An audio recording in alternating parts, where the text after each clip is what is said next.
All right, fuckers, let's cut the crap.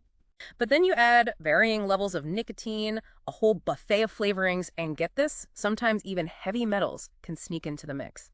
Fucks, that's not something you want in your lungs. Early prototypes actually date back to the 1920s, believe it or not. The 1920s, you're shitting me. Can't picture those flappers hitting a vape pen. Knockoffs flooded the market before he could really cash in. Talk about Shots, it makes you wonder, are they really in it for harm reduction?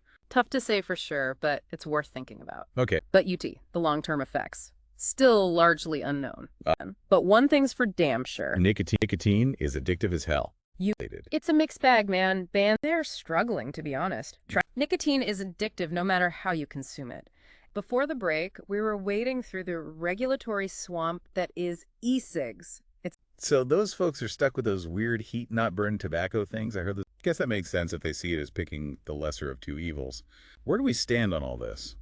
So what kind of rules do we have? They use influencers and celebrities to make vaping look cool and trendy.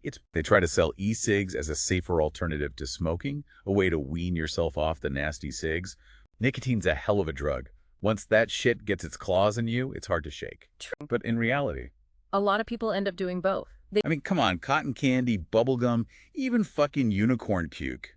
It masks the harshness of the nicotine, makes vaping seem fun, less harmful. And don't forget, we don't even know the long-term effects of inhaling those flavoring chemicals.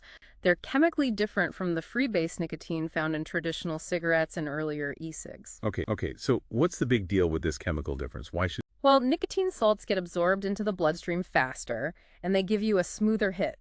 But isn't that also a cause for concern, doesn't it? Because nicotine salts are absorbed so readily, they could potentially be even more addictive than freebase nicotine.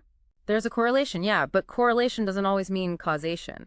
It's possible that young people who are already prone to risky behavior are more likely to both vape and smoke, regardless of whether one leads to the other.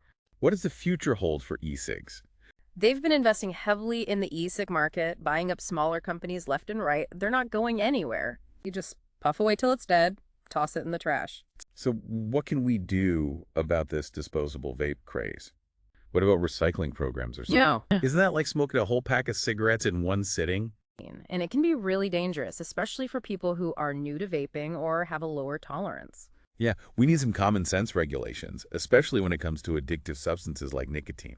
And we need to educate people about the risks of vaping such high levels of nicotine. It's not a game, it's a serious health hazard. Well